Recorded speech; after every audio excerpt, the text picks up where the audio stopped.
Have you ever felt like you see the world through a window no one else knows exists? So you're in the room, physically present, smiling, nodding, but deep inside, your mind is in a cathedral of thought, wandering through patterns, meanings, questions no one else is asking. People laugh at surface things, but you're haunted by what's underneath. It's not that you dislike others. You care deeply, too deeply. The social life feels like wearing a jacket that never quite fits, too tight in the wrong places, too loose where you want warmth. If you've ever been told you're too quiet, too intense, or that you overthink everything, welcome. You're not broken. You're likely what Carl Jung called an intuitive introvert, a rare psychological type who feels more alive in thought than in action, more at home in the invisible realms of possibility than in the loud rhythm of the everyday world. Jung once said, "Your vision will become clear only when you can look into your own heart. Who looks outside, dreams. Who looks inside, awakes." But what happens when that inner gaze becomes a burden? When the very traits that give you vision, introspection, imagination, sensitivity, also isolate you, make you misunderstood, or even cost you opportunities. This video isn't just about introversion, and it's not another personality test explanation. It's about a hidden psychological paradox, a curse beneath the gift. How deep intuition and solitude, when not fully understood, can quietly erode self-worth, relationships, and even our sense of belonging in the modern world. It's about those who see too much, feel too deeply, and yet often remain unseen. Historically, this type has always existed. From the desert mystics of the Middle East to the philosopher recluses of ancient China, intuitive introverts have shaped the moral and spiritual undercurrents of civilization, yet often paid the price with loneliness, misunderstanding, or exile. In a world obsessed with doing, they were busy being. In a culture of shouting, they chose silence. But today, that ancient soul is struggling to survive in a digital age of hypervisibility and constant stimulation. The intuitive introvert isn't just overlooked. They are slowly drowning in a culture that doesn't value silence, subtlety, or solitude. So in this journey, we're going to peel back the layers, psychologically, historically, and spiritually, to understand why being an intuitive introvert is both a rare gift and a quiet burden, and more importantly, how to carry it with grace. Because the world doesn't just need louder voices, it needs deeper ones. To understand the hidden curse of the intuitive introvert, we have to look back, not just decades, but centuries. Because this isn't a new personality quirk, it's a deeply ancient pattern, stretching through history, cloaked in different robes. Mystic, seer, philosopher, monk, poet, shaman, exile. Carl Jung categorized this type under the introverted intuitive, someone who doesn't just observe the world, but feels it on a symbolic level. They're attuned to the invisible forces behind the curtain, motivations, energy shifts, patterns in behavior, synchronicities. While the average person sees events, they see meaning. While others make small talk, they chase existential clarity. But in traditional societies, this type wasn't always dismissed. In ancient Greece, these individuals were revered as oracles and philosophers. Think of Socrates, refusing wealth, wandering barefoot, provoking Athenian crowds with questions rather than answers. He spoke of an inner voice, a daemonion, that guided him away from wrong actions. That was intuition, and his introversion, quiet refusal to follow the herd. In Indian mystic traditions, intuitive introverts were sages, rishis, who retreated to the forests, living in solitude to hear the divine through silence. They weren't escaping life, they were diving deeper into it. Similarly, in Sufism, the mystical branch of Islam, solitude was not shyness, it was purification. A quiet rebellion against ego and distraction. The Sufi mystic Rumi once said, "There's a voice that doesn't use words. Listen." That is the realm of the intuitive introvert. In medieval Europe, Such people often became monks, nuns, or hermits, cloistered away, their inner worlds rich while the outer world passed them by. Some, like Hildegard of Bingen or Meister Eckhart, turned those visions into mystical writings that still stir readers today. But many others were branded mad, eccentric, or suspiciously too inward, especially if they were women or held views outside orthodoxy. As societies became more industrialized and transactional, the value of inner vision began to decline. In the age of enlightenment, reason and logic were prioritized over intuition and mystery. The intuitive introvert, once seen as a spiritual bridge between the visible and invisible, was now often labeled impractical, lazy, or disconnected from reality. By the 19th and 20th centuries, as Western psychology developed, thinkers like Freud and Jung began carving out formal categories for inner experience. While Freud was more focused on unconscious drives, it was Jung who offered a kind of spiritual redemption for the intuitive introvert. He argued that this type is rare, even necessary for a balanced culture, but often suffers because the external world cannot see the richness of their inner truth. He wrote, "The introverted intuitive has an unusual capacity for seeing the possibilities of things. They are often misunderstood because they speak in images, not logic. They are like prophets without a public." But here lies the hidden curse. When your truth lives in metaphors, but society only accepts statistics, how do you explain yourself? When you speak in symbols, but the world demands spreadsheets, how do you stay relevant, or even seen? Fast forward to modern culture, and we find ourselves in a system hyper-optimized for extroverted sensation. Social media, work culture, dating apps, even education, they all reward the visible, the fast, the vocal. But the intuitive introvert doesn't thrive in the loud. They process slowly, deeply, and often in silence. Take the modern workplace. While extroverts might dominate meetings, intuitive introverts are thinking 3 layers deeper, catching patterns others miss, visioning long-term outcomes, or quietly sensing the emotional undercurrents of the room. But if they don't speak up fast, their insight is lost in the noise. They're seen as passive, indecisive, or disengaged, when in fact, they're processing more than anyone else. And then there's the social realm. In a dating world of speed and small talk, intuitive introverts can feel misplaced. To quail, soul, resonance, unspoken understanding. But modern love often asks for instant chemistry, constant texting, performance of connection. The intuitive introvert wants to share silence. The world wants selfies. Even friendships can feel hollow. When you long for conversations about the cosmos, about meaning, about emotional wounds and archetypes, but get invited to loud brunches and shallow gossip, your soul starts to starve. That starvation is the hidden curse, because you begin to believe something is wrong with you, when in fact, your sensitivity is a form of inner intelligence. You carry a compass that points to deeper truths, but you're navigating in a world that lost its maps. Historically, the intuitive introvert had a place.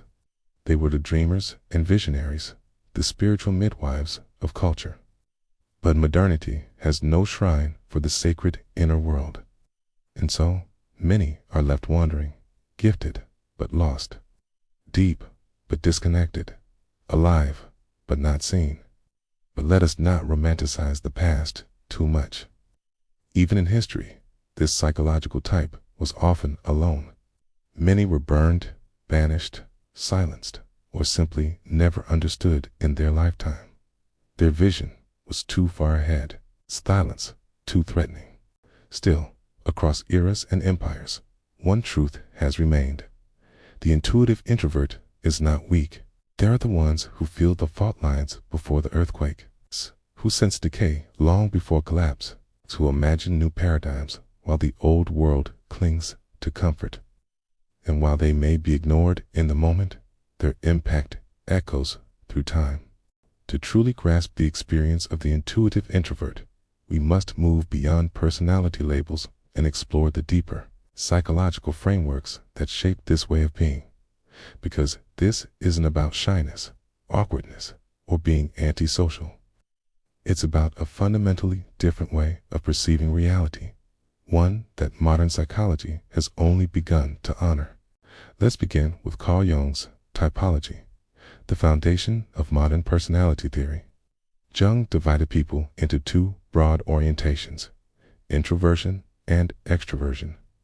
But within each, he introduced four functions: thinking, feeling, sensation, and intuition. These weren't just traits, they were ways of interacting with the world. Intuitive introvert, then, is someone who focuses inwardly and processes the world primarily through intuition. That is, through patterns, symbols, impressions, and possibilities, rather than hard facts or linear logic. Jung described this type as rare, misunderstood, often appearing eccentric. They don't just react to the present, they live in what could be. They're often drawn to metaphysics, psychology, philosophy, or art, not because they're idealists, but because they're trying to make sense of the invisible threads of meaning that weave through existence. In Jung's own words, introverted intuition apprehends images arising from the a priori inherited foundations of the unconscious. It is visionary, often prophetic, and tends to see life in symbolic terms. This isn't always comfortable. Imagine a mind constantly scanning beneath the surface, feeling when someone is lying, even if they smile, sensing the end of a relationship before the words are spoken, or knowing that a career path is wrong despite external success. This kind of perception can be emotionally exhausting, especially in a world that demands evidence before believing intuition. Modern psychology has since built upon Jung's ideas with tools like the MBTI, which classifies types such as INFJ and INFP as intuitive introverts. But critics argue that MBTI lacks scientific grounding. Fair enough. Let's look at the neuroscience instead. Studies show that introverts tend to have a more active prefrontal cortex, the area associated with deep thought, planning, and reflection. They also have a more sensitive dopamine system, which means that high stimulation environments, like noisy crowds or rapid-fire conversations, can feel overwhelming rather than energizing. While extroverts thrive on novelty and reward, introverts burn out. Now layer intuition on top of that.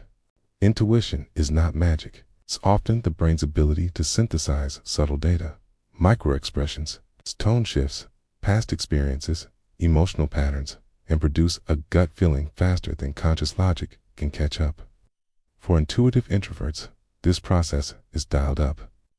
They just know things without being able to explain why, and that can be frustrating in a world that demands rational proof. In social settings, this might look like feeling the energy of the room shift, or sensing that someone is hiding sadness behind humor. In workspaces, it might mean foreseeing a problem months before it arises, or feeling pulled toward a solution that others can't see yet. The downside: it's hard to prove intuition until after the fact, and so intuitive introverts often doubt themselves, or are doubted by others, carry invisible insight in a culture obsessed with visibility. Let's turn now to an older lens, mythology and archetypes. In Jungian archetypal psychology, intuitive introverts often embody the sage, the seer, or the hermit. These figures step outside of society to observe and reflect. They would draw not from hatred of people, but from a hunger for clarity. Think of the old man in the cave, the priestess in the temple, the traveler lost in thought under a tree. Archetypes found in every culture. The sage holds wisdom, but it often comes with loneliness, because they speak truths people aren't ready to hear. Their words can feel unsettling, not because they're wrong, but because they point to deeper truths beneath comforting illusions.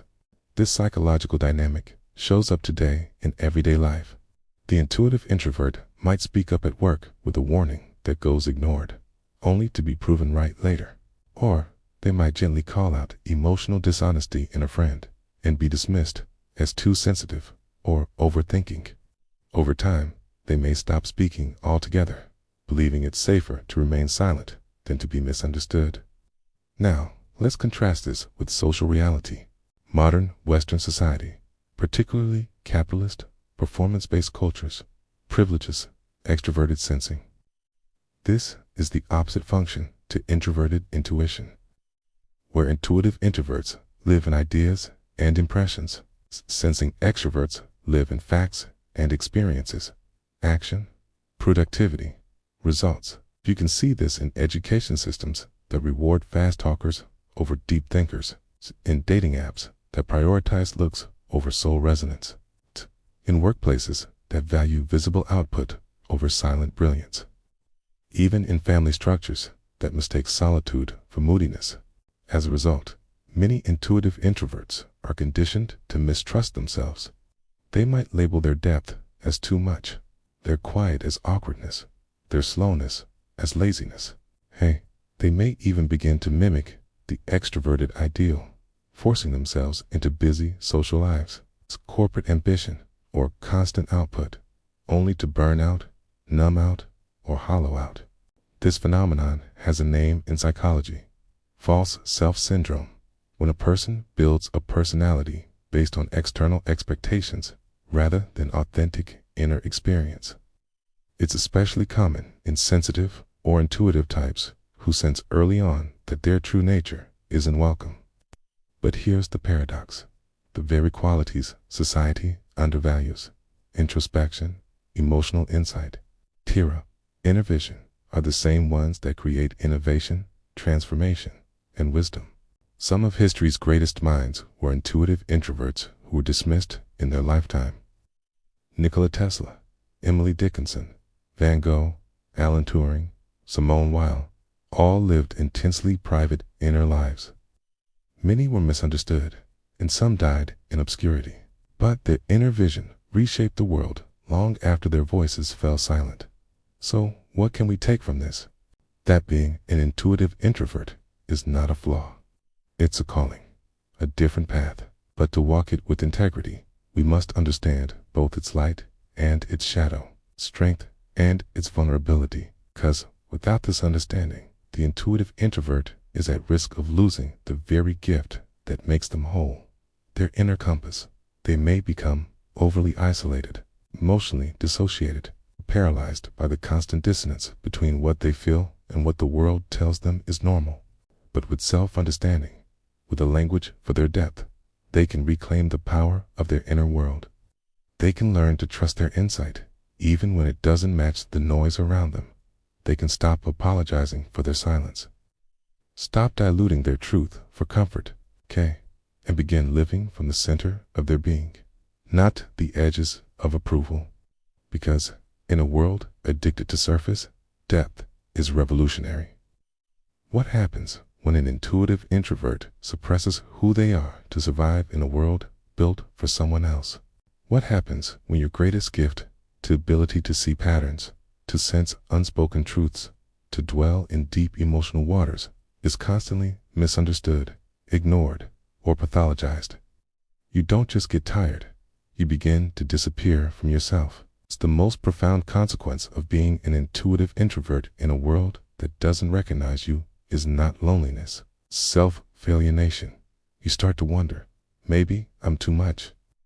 Maybe I feel too deeply. Maybe I just need to fix myself. And that is the most tragic illusion when depth begins to feel like dysfunction. This is the hidden erosion. Quiet, gradual.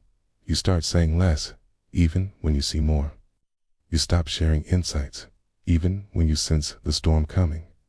You make yourself smaller, less sensitive, less intuitive, less intense because, somewhere along the way, you were taught that the world prefers surface and smiles to truth and silence. In relationships, this has subtle but devastating consequences. Intuitive introverts crave emotional resonance, but they also fear overwhelming others with their intensity. So, they become experts at filtering. They give 20% of their truth, watch closely, and only offer more if they feel truly safe. The result: people often don't get to know the real them, not because they're dishonest, but because they're protecting something sacred. But over time, this careful withholding becomes a prison. They end up surrounded by people who love their shell, not their soul, okay? And that is one of the most painful forms of isolation, to be known, but not truly seen. Career-wise, the intuitive introvert can either excel quietly or suffer invisibly. They might be the ones who sense long-term consequences in decisions, who offer profound, creative, or strategic insights, but they're often interrupted, dismissed, or talked over in fast-paced environments. And because they're not usually driven by external reward, but by internal meaning, they struggle in systems that equate visibility with value. This often leads to chronic imposter syndrome. Why don't they see what I see? Why do I feel so invisible, even when I'm contributing so much? These aren't just professional frustrations. They begin to chip away at one's core identity. The intuitive introvert may start to internalize the feedback of a world not built for them. You're too sensitive. You're overthinking again. Why can't you just be normal? Over time, these messages turn into inner beliefs. Maybe my feelings are wrong. Maybe my intuition can't be trusted. Maybe being me is a problem to be solved. And when you live like that for long enough, it becomes a kind of psychological self-rejection. You numb your gifts. You stop asking questions that have no quick answers. You suppress dreams that don't align with the cultural timeline. You stop creating, writing, wondering. You survive. You don't feel alive. This is how intuitive introverts lose themselves, not in drama or trauma, but in gradual misalignment. In the thousands of tiny moments where they choose adaptation over authenticity. But this disconnection doesn't stay internal. It affects everything. In the body, it can manifest as chronic fatigue, anxiety, digestive issues, or a sense of being wired and tired. The nervous system of an intuitive introvert is often overstimulated by the world, yet undernourished by deep connection. In the mind, it can look like depressive spirals, existential confusion, or obsessive thinking. Not because they're broken, but because the intuitive introvert feels everything, and when that energy has no outlet, it turns inward, and spiritually. There is a kind of homesickness, not for a place, but for a feeling. It's a feeling of being in tune with something larger than the noise. The intuitive introvert longs for inner alignment, because they're spiritual tourists, but because they feel there's more to life than the script they've been handed. Carl Jung called this the individuation process, the path of integrating one's true self, including the parts that the world may reject or misunderstand. And for intuitive introverts, this often involves reclaiming their inner vision after years of silence. It's not just about healing old wounds, it's about remembering who you were before you were told who to be. But let's pause here, because it's easy to frame this entire journey as suffering. And yes, there is pain in being misunderstood, in seeing what others can't, in loving the depths while the world celebrates the shallow. Okay. But there's also grace in it. It's the intuitive introvert, when supported, when understood, when finally seen, can become one of the most transformative forces in any space. They can be the emotional lighthouse in a storm, the visionary who sees the future in seeds, the healer who speaks without needing to shout. They're often the ones who walk into a room and subtly shift the energy, not by force, but by presence. They listen not just to what's said, but to what's not. They ask the questions that wake people up from autopilot, and they hold the kind of empathy that makes people feel safe enough to cry. But this potential can only be realized when the curse is understood, when the real impact of being an intuitive introvert in a loud world is named, processed, and reclaimed. Otherwise, the risk is that this rare gift will implode. That sensitivity becomes fragility. That depth turns to despair. The intuition decays into anxiety. The world loses yet another gentle visionary to silence. So, what do we do with this? We recognize that the modern world is not neutral. It's biased toward speed, surface, spectacle. And in such a world, Being deep is a rebellion. Being quiet is a stance. Being intuitive is a sacred resistance. And if you are an intuitive introvert, this isn't a reason to give up. It's a call to wake up, to remember that your way of being, though invisible to many, is deeply needed. The world may not always understand your silence, your visions, or your questions, but that doesn't mean you're wrong. It means you're early. So how does the intuitive introvert not only survive, but thrive in a world that feels allergic to depth? How do you protect your sacred inner world without disconnecting from others?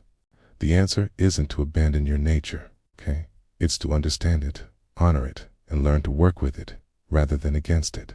Because the goal is not to become louder or faster. Its goal is to become more you. Let's begin with mindset. The first and most vital shift is this: stop apologizing for your depth. You are not too much. You are not overthinking. You are not too sensitive.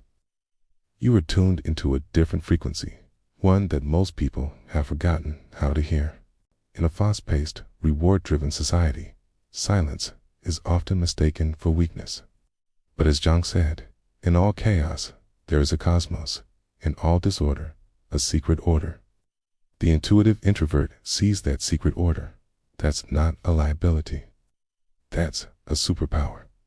But even superpowers need guidance. 1. Create sacred space for inner work.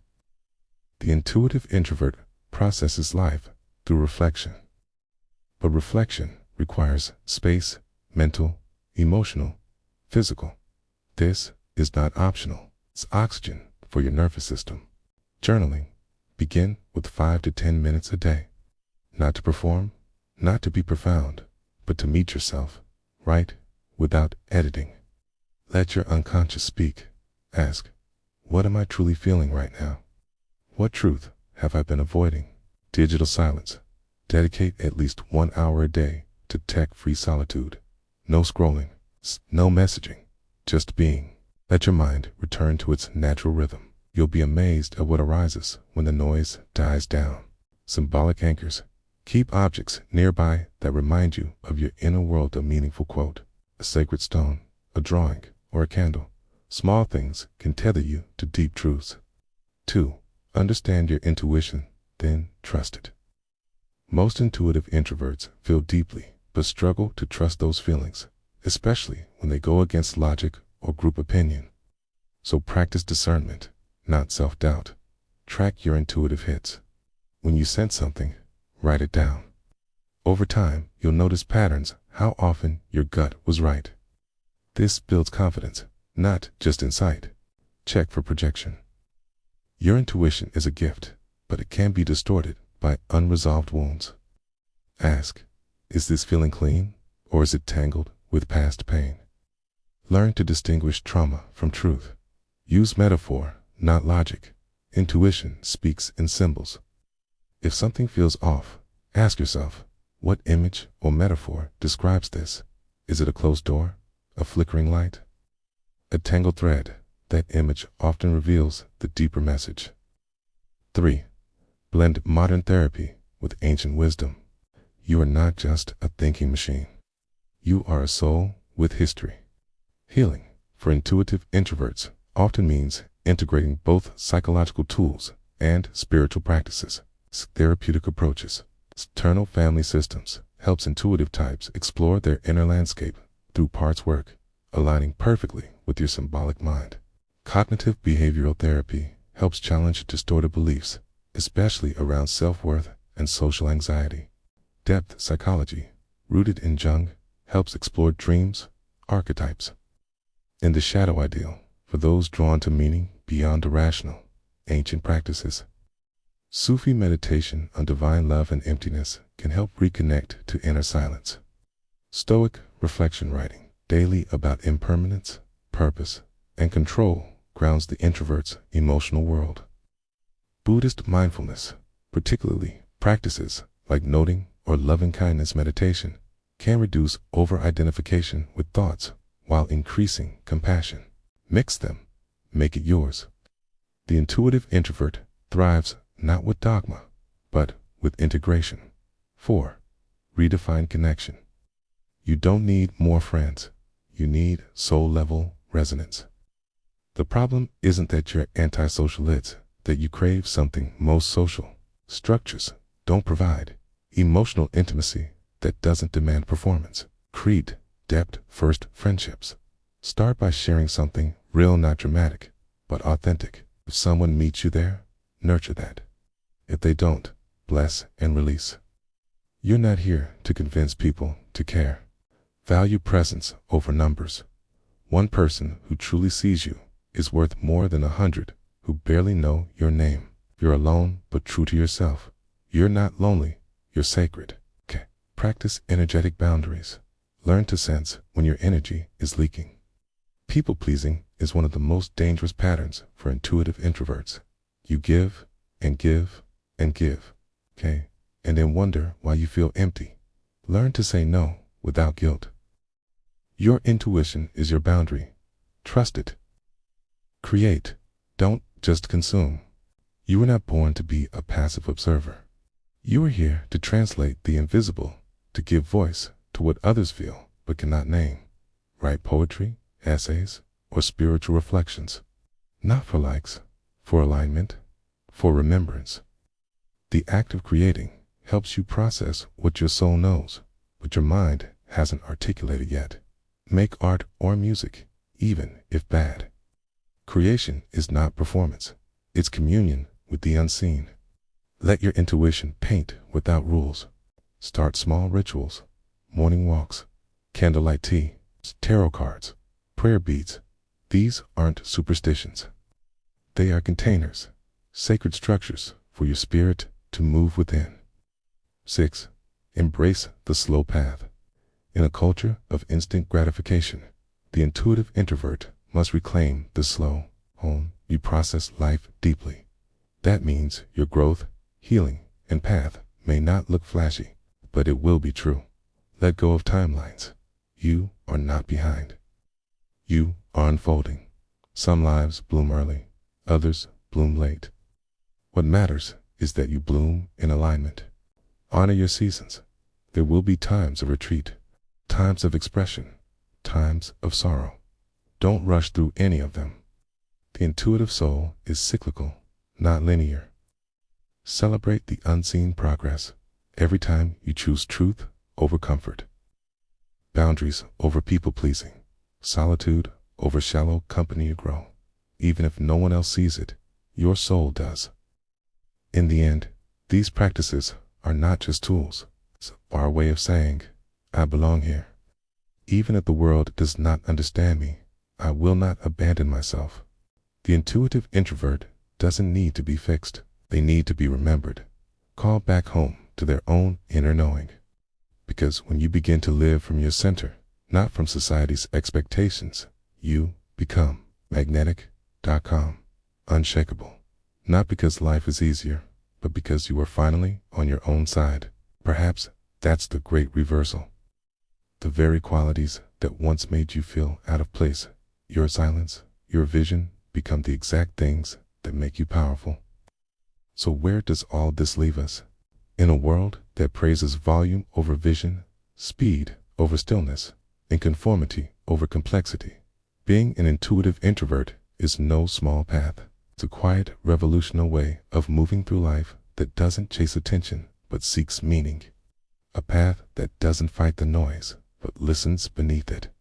You were never meant to fit into the mold of the modern world, because you weren't made from it. You were shaped by something older, something deeper. The intuitive introvert is not a glitch in the system. They are the ones who feel the tremors before the collapse, who carry ancient insight in modern bodies, who hold space for grief in a world obsessed with positivity. Okay? They are the keepers of emotional memory. It's the dreamers who never stop believing in the unseen. But that gift can feel like a curse when you walk it alone. When you question your worth because you don't fit the script. When your silence is mistaken for weakness. When your empathy is weaponized against you. When you speak in metaphors and they answer with metrics. And so, for years, maybe decades, you dim your light. You shrink your presence. You second guess your vision. Not because you failed, but because you were trying to survive. But what if this is the turning point? What if you stop waiting to be seen and start seeing yourself? Carl Jung believed that the most vital spiritual task of any human is individuation, the process of becoming who you truly are, not who society tells you to be. Not who your past shaped you into, but who your soul has always whispered you were. That whisper has been with you the whole time. In the moments you cried at things others didn't understand. In the goosebumps you felt when reading poetry, or looking at the stars, or hearing a truth that had no words. In the gut feelings that made no sense, but turned out to be right. That was never weakness. That was your compass. And now is the time to trust it. You are not here to conform. You are here to transform, to feel, to reflect, to create, to guide, to walk into a room and shift its energy, to love without pretending, to listen with presence, to build a life that feels like truth, not performance. Because in the end, the world doesn't need more polished personas. It needs more rooted souls. And that's what you are when you return to yourself fully, unapologetically. Okay, so take this moment, breathe. Remember, you are not too much. You are not broken. You are not lost. You are deep. You are rare. And you are needed. If you've made it this far, maybe something in this message stirred something ancient inside you. A quiet yes. A memory not of the past, but of who you've always been beneath the noise. Here, we don't chase trends. We seek truth. This space was created for people like you, those who think deeply, feel fully, and often walk the lonelier road in a world that rewards surface over soul. We explore not just history, but the heart behind it. Not just psychology, but the human story written between the lines. So, if this resonated, stay with us. Subscribe, not just to a channel, but to a journey. One that honors emotional intelligence, spiritual growth, and the courage it takes to actually know yourself. Here, we talk about reclaiming your power not to dominate, but to lead with integrity. We dive into manipulation, boundaries, healing, purpose, and the ancient wisdom that helps us walk through modern chaos with grace. You don't have to navigate this alone. We're building a community that values reflection over reaction, depth over drama, and purpose over performance. Because the world doesn't just need more voices, it needs more awakened ones. So ask yourself, Stu, what would it mean to finally honor the way you're wired? Not as a flaw, but as your gift. To stop dimming and start living from the root. If you're ready for that, if you're tired of shallow answers to deep questions, then this is your place. And we are your people. Subscribe. Share this with someone who's been silently carrying the same questions. And above all, stay curious, stay kind, stay sovereign. Your depths is not your downfall, it's your destiny.